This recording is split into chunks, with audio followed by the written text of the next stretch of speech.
میرا بھی حضور صلی اللہ علیہ وسلم کی ذات پہ ایمان ہے، یقین ہے، میں ان کی ذات پہ ایمان لے کر آیا ہوں، اگرچہ یہ ایمان بہت چھوٹا ہے، بہت مختصر ہے، لیکن مجھے امید ہے کہ ایک نہ ایک دن یہ جو میں حضور صلی اللہ علیہ وسلم کی ذات سے محبت کرتا ہوں، یہ جو ان کی ذات کی عقیدت میرے دل میں ہے، جو کہ اگرچہ مختصر ہے، لیکن ایک وقت آئے گا کہ یہ محبت،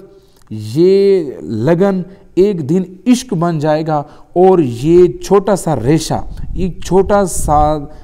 دھاگا، ایک چھوٹا سا بیج نکھرتے نکھرتے ایک بہت بڑا درخت بن جائے گا، جس پر ہر شاخ پہ پھول لگیں گے اور پھولوں میں پھل اگیں گے، اور میری دنیا بھی کامیاب ہو جائے گی اور آخرت میں بھی میں کامیاب ہو جاؤں گا۔ تو حضور صلی اللہ علیہ وسلم کی ذات سے محبت کا جو چھوٹا سا بیج ہے، وہ ایک دن درخت بنے گا، اور یہ درخت میری کامیابی کا باعث بن جائے گا۔ تو اس حوالے سے آپ اگر شعر لکھنا چاہیں تو یہ لکھ سکتے ہیں: یہی ہے میرا غم، یہی درد اندر سینہ، ہو مجھ کو نصیب شفاعت شاہ مدینہ۔ اگلا شعر ہے: رخ انور کا تیرے دھیان رہے باد فنا، میرے ہمراہ چلے راہ عدم میں مشعل۔ رخ کہتے ہیں چہرے کو، انور نور سے بھرا ہوا، رخ انور پر نور چہرہ، دھیان خیال، باد فنا مرنے کے بعد، ہمراہ ساتھ، راہ عدم یعنی کہ آخرت، مشعل کہتے ہیں شمع کو یا چراغ کو یا کینڈل کو۔ تو اس میں تیرے اور میرے دو لفظ استعمال ہوئے، تیرے اور میرے، تو یہاں پہ صنعت تضاد موجود ہے۔ اس شعر میں شاعر یہ کہنا چاہتے ہیں کہ موت کے بعد اگرچہ حالات بڑے سخت ہوتے ہیں اور تکلیفیں بھی ملتی ہیں، جنہوں نے اس دنیا میں نیک کام نہیں کیے، تاریکی ہی تاریکی ہے ہر طرف، راستہ کافی طویل بھی ہے، دشوار بھی ہے، کٹھن بھی ہے، قبر کی تنہائی اور وحشت بھی ہے، فرشتوں کے سوال جواب کا سلسلہ بھی ہے۔ اس لیے یہ گناہ گاروں کے لیے بڑا مشکل اور دشوار سفر ہے، اور اس سفر پہ چلنا وہ بھی مشکل ہے، اور انسان کو خوف بھی ہے، ڈر بھی ہے۔ تو شاعر یہاں پہ یہ تمنا ظاہر کر رہے ہیں کہ میری یہ تمنا ہے، میری یہ خواہش ہے کہ مرنے کے بعد آپ صلی اللہ علیہ وآلہ وسلم کا پر نور چہرہ میرے ساتھ ہو، تاکہ یہ آخرت کی جتنی بھی تاریکیاں ہیں، جتنے بھی اندھیرے ہیں، وہ تمام اندھیرے حضور صلی اللہ علیہ وآلہ وسلم کے روشن چہرے سے ختم ہو جائیں، وہ تمام اندھیرے اجالوں میں تبدیل ہو جائیں، اور قیامت کی راہیں روشن ہو جائیں، اور اس نور کی وجہ سے اس کا دل مطمئن ہو اور خوش ہو، اور حضور صلی اللہ علیہ وسلم کی شفاعت کے صدقے وہ جنت کا حقدار بھی بن جائے اور ہمیشہ ہمیشہ کی راحت کو پا لے۔ تو اس کے حوالے کا شعر آپ یہ لکھ سکتے ہیں: محمد وہ ہیں جو قید سے تم کو چھڑا لیں گے، کر کے سجدہ جنت کا فیصلہ کرا لیں گے۔ آخری شعر ہے: صف محشر میں تیرے ساتھ ہو تیرا مدح، ہاتھ میں ہو یہی مستانہ قصیدہ یہ غزل۔ محشر یعنی کہ قیامت کے دن، مستانہ دیوانہ، مدح تعریف کرنا۔ اور اگر ہم فنی محاسن پہ بات کریں تو قصیدہ اور غزل دو نظم کی قسمیں بیان کی گئی ہیں، تو یہاں پہ صنعت امراۃ النظیر استعمال ہوئی ہے۔ یہ اس نعت کا آخری شعر ہے، جس میں شاعر ایک تمنا کا اظہار کرتا ہے دعائی انداز میں کہ جب قیامت برپا ہو جائے اور تمام انسان محشر کے میدان میں اپنے اپنے اعمال کی جانچ پڑتال کے لیے جمع ہو رہے ہوں، تو اس وقت یقیناً سب لوگ سخت پریشانی کی حالت میں ہوں گے، اور وہ لوگ خوش قسمت ہوں گے جن کو حضور صلی اللہ علیہ وسلم کا ساتھ اس دن مل جائے۔ تو یہاں پہ شاعر بھی یہ خواہش کا اظہار کر رہے ہیں کہ قیامت کے دن آپ صلی اللہ علیہ وسلم کی اسے شفاعت مل جائے، اس مشکل وقت میں آپ صلی اللہ علیہ وسلم کا ساتھ نصیب ہو جائے، اور یہ جو میں نے ابھی قصیدہ آپ صلی اللہ علیہ وسلم کی تعریف میں لکھا ہے، یہ جو نعت لکھی ہے، یہ نعت بھی اس وقت میرے ہاتھ میں ہو، اور یہی قصیدہ، یہی نعت، یہی غزل میں پڑھ رہا ہوں، پڑھ رہا ہوں اور حضور صلی اللہ علیہ وسلم کی تعریف کر رہا ہوں اور بارگاہ رسالت میں میری یہ نعت قبول ہو جائے اور مجھے مقام حضور صلی اللہ علیہ وسلم کی قربت مل جائے اور اس قصیدے کی وجہ سے اللہ اور اس کا رسول مجھ سے راضی ہو جائے اور یہی رضامندی میری بخشش کا وسیلہ بن جائے۔ تو میرا ہر شعر نعت شاہ دو جہاں بن جائے، قصیدہ شاہ امم میری بخشش کا سامان بن جائے۔ امید ہے کہ یہ نعت آپ کو سمجھ آ چکی ہوگی۔ اگر اس میں کوئی مسئلہ ہے تو آپ کامنٹ سیکشن میں پوچھ سکتے ہیں۔ اگلی ویڈیو تک کے لیے احسان مسیال کو دیجیے اجازت۔ اللہ نگہبان۔